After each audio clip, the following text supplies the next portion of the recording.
Lecture 20, Gods and Goddesses of India.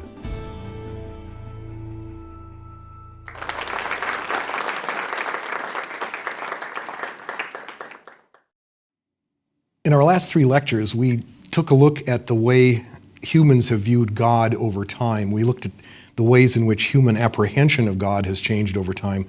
This time we'd like to illustrate that entire progression by looking at the gods and goddesses of a single culture, that of Hindu India. Indian mythology is stunningly rich, and it's also stunningly problematic, and they turn out to be two sides of the same coin. Hindu India has had pretty much a continuous cultural history since about 1500 BCE, and despite various occupations and conquests, it's held on to its core beliefs and values so that Hindus today are worshiping in traditions that are many thousands of years old. On the other hand, there have been a lot of adjustments over those years, prompted both by external and by internal stimuli.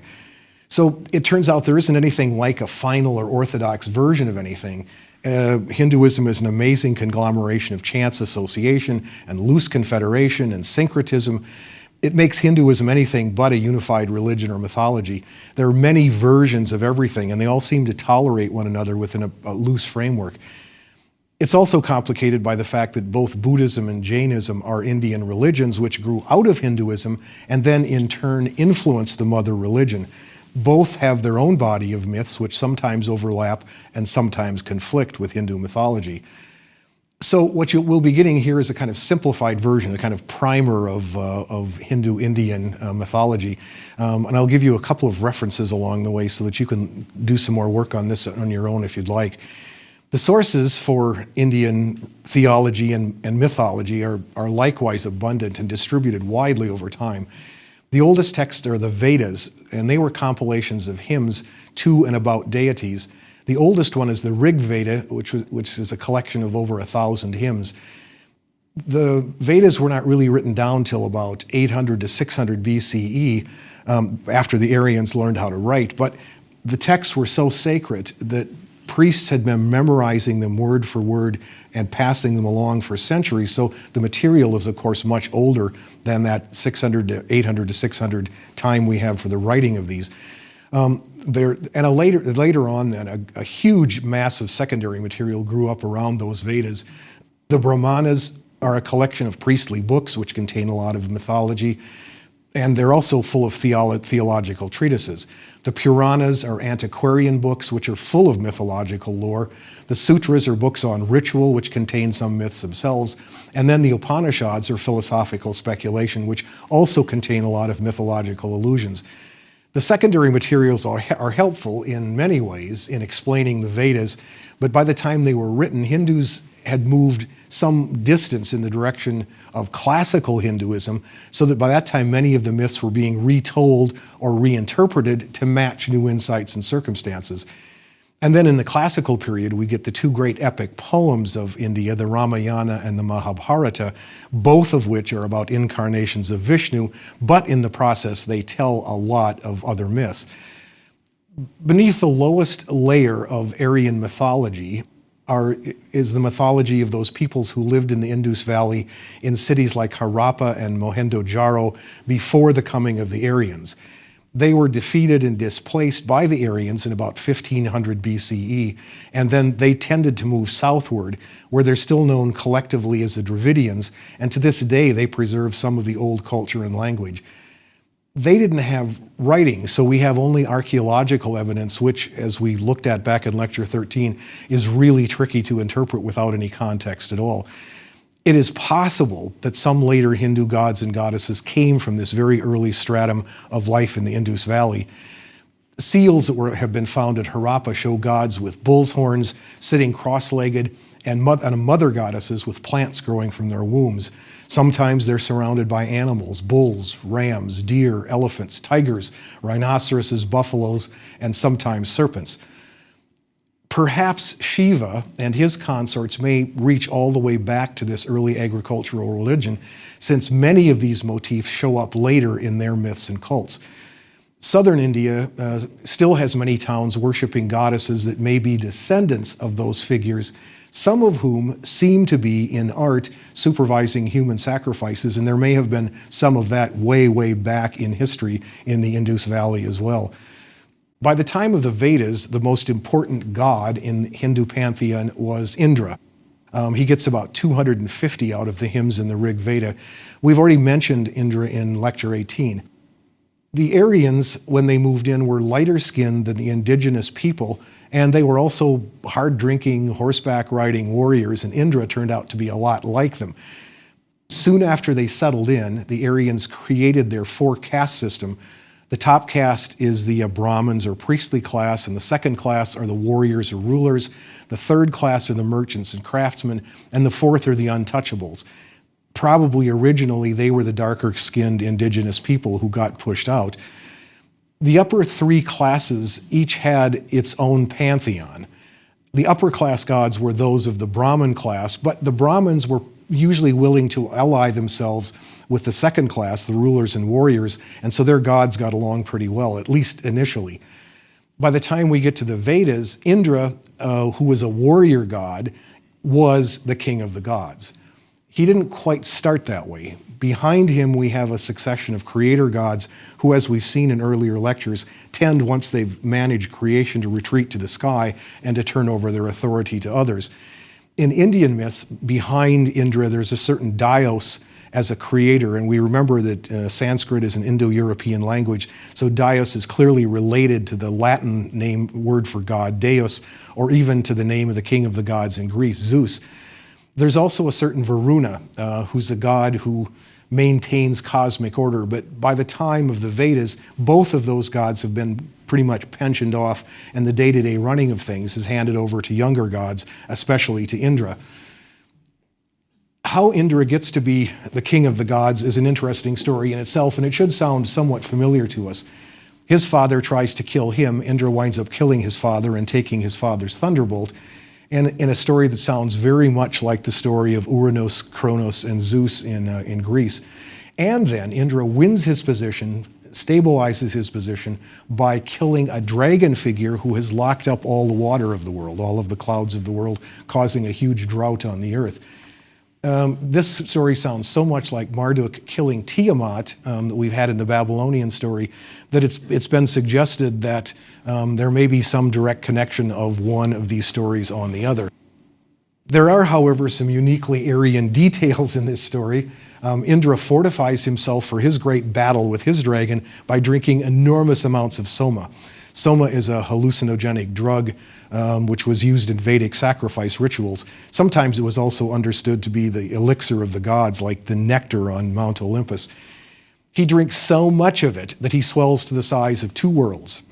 And then after his defeat of Vritra and Vritra's mother, like Marduk, he becomes the creator god, dividing the earth and the heaven, the land and the sea, and organizing things and creating time.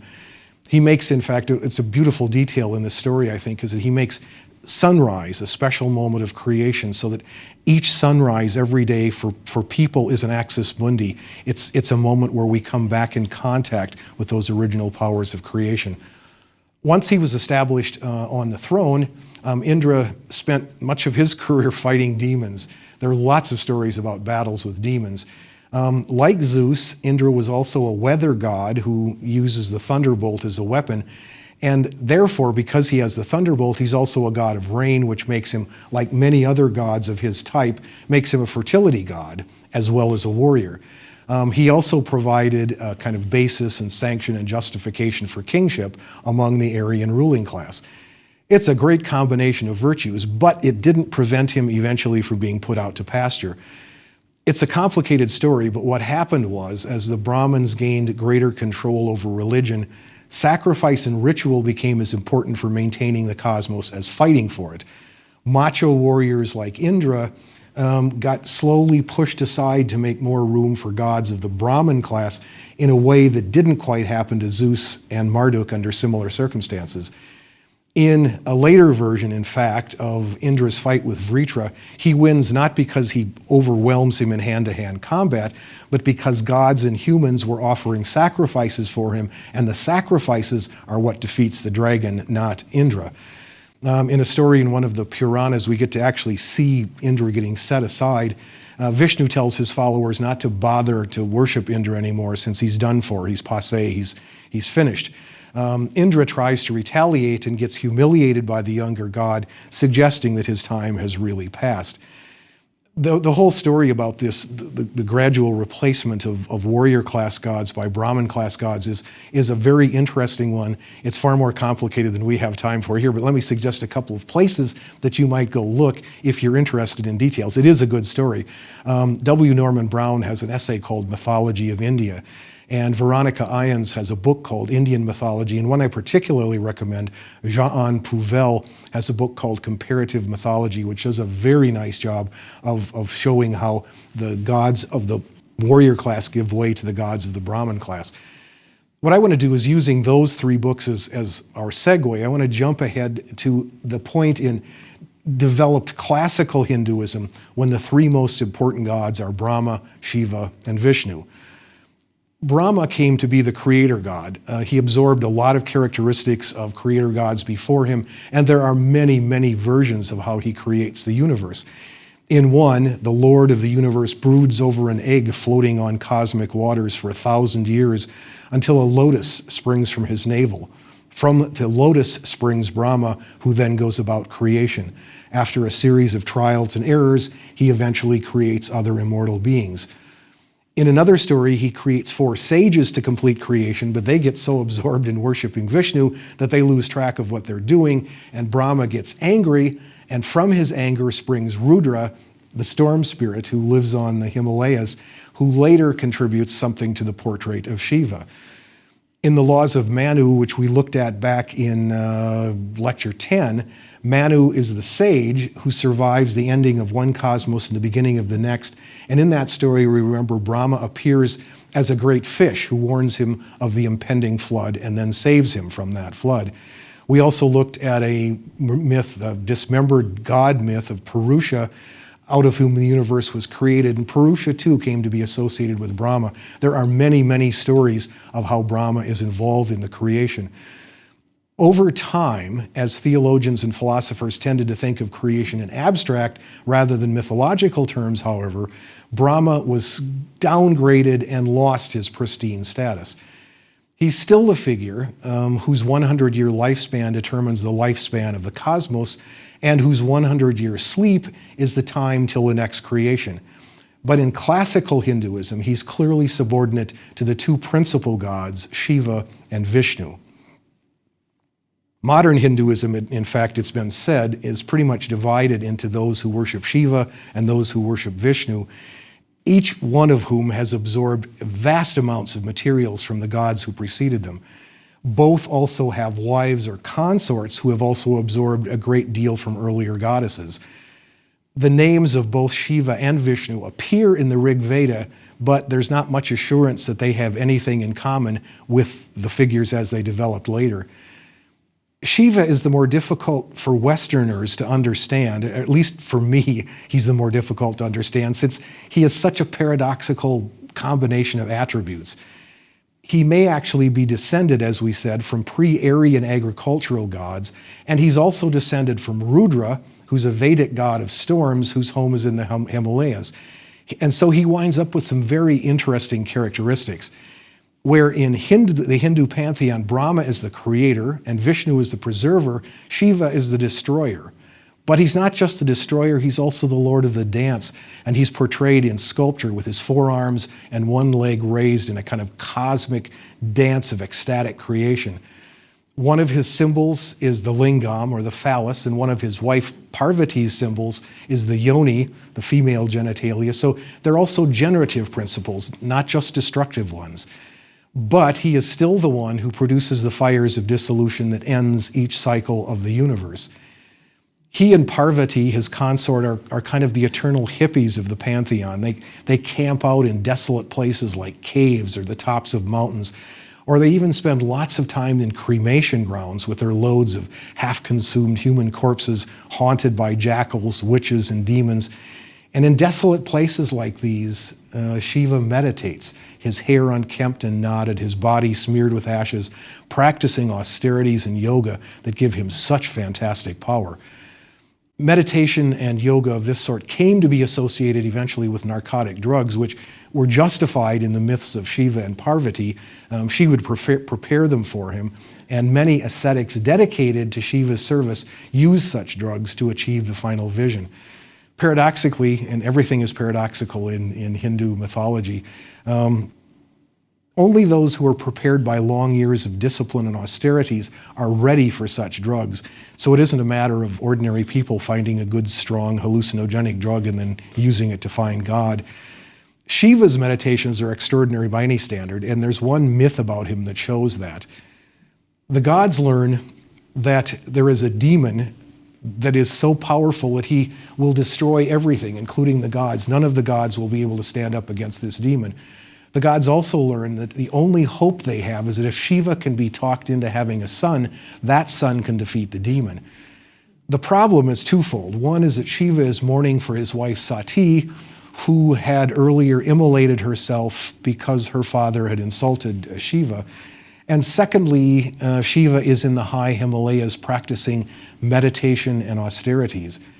But it also turns out that at the same time, a woman named Parvati, who we find out is a reincarnation of Sati, that is Shiva's first wife, is herself in the Himalayas practicing austerities in the hope of re-winning Shiva as her husband. The gods send down Kama, the god of desire. He's a little like Eros in Greek mythology or like Cupid in Latin mythology.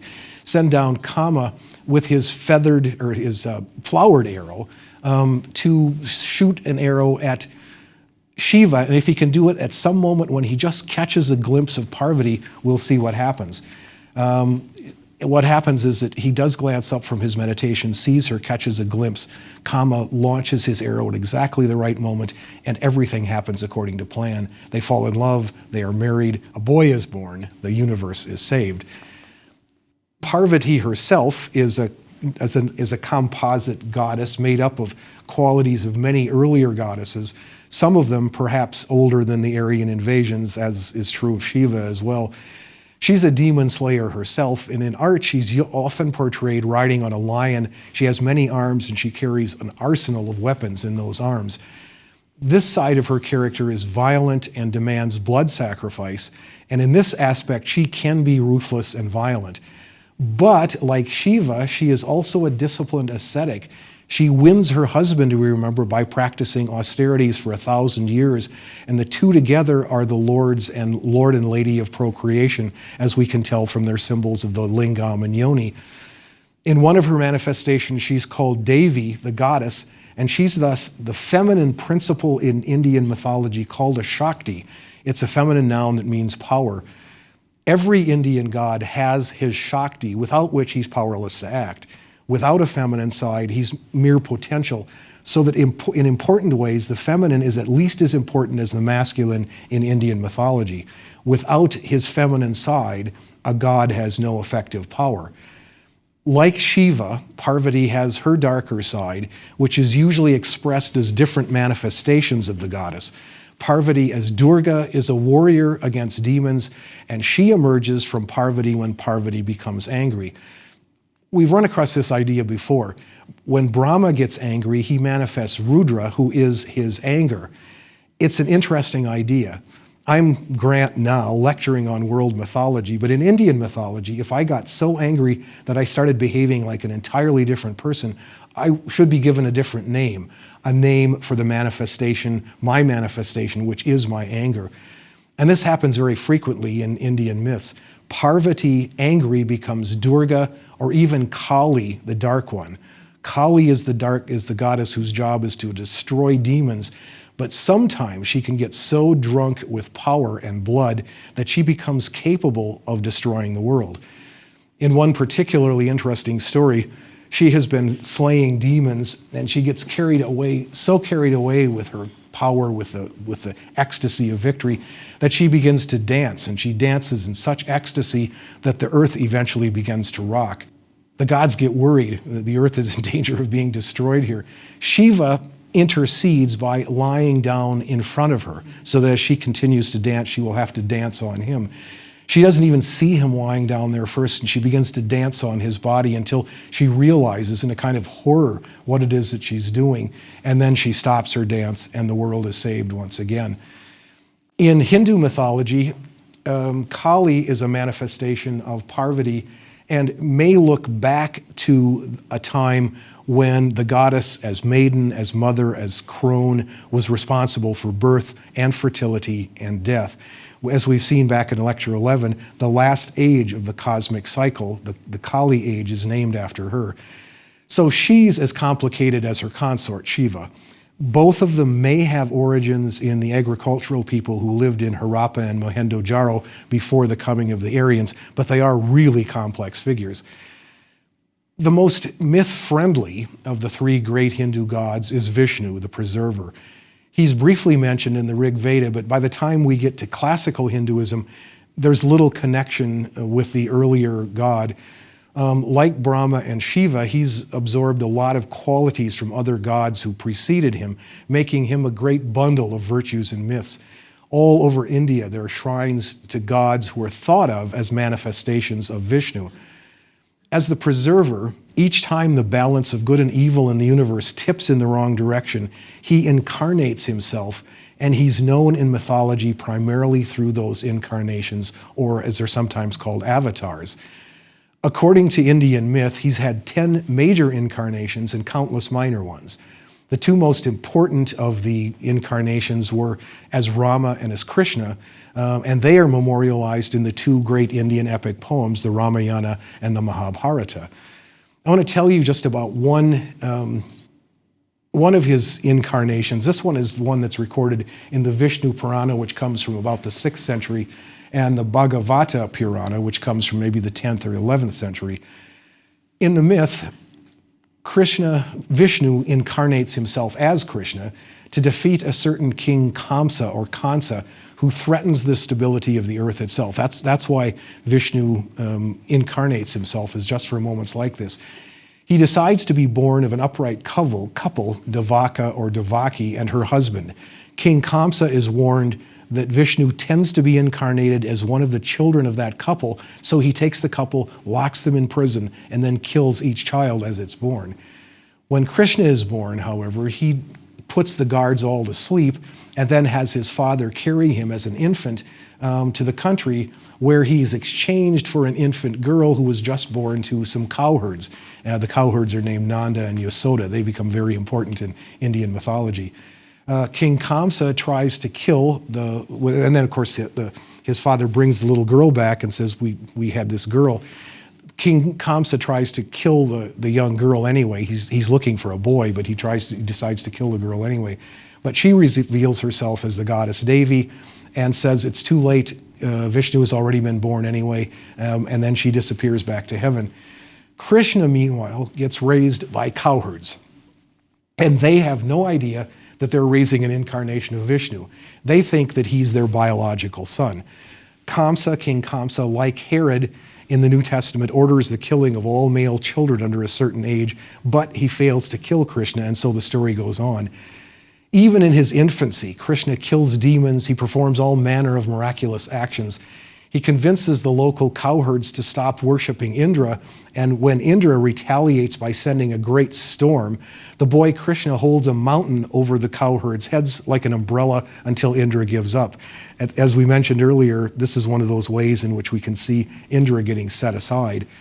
The myth itself is rich in battles and marriages and the building of new cities, and of course it culminates in the defeat of King Kamsa and the return of Krishna to heaven. That's why he incarnated himself in the first place.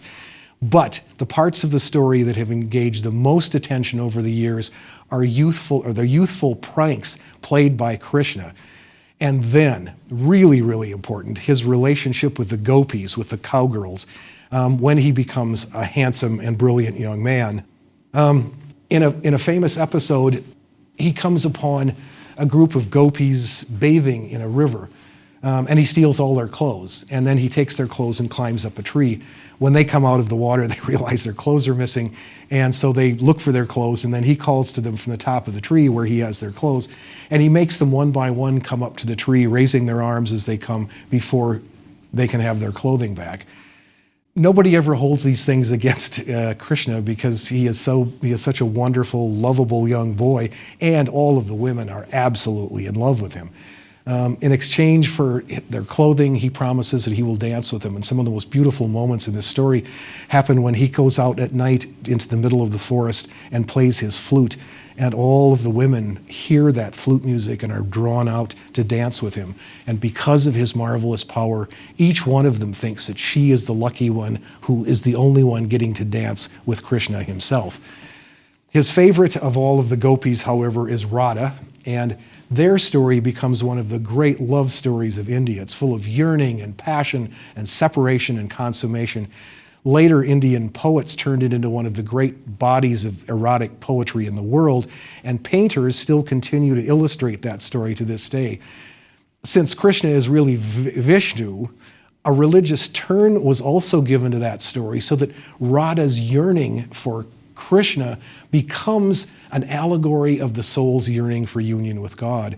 So this great body of painting and poetry is at the same time is a fantastic erotic story and a deeply religious one.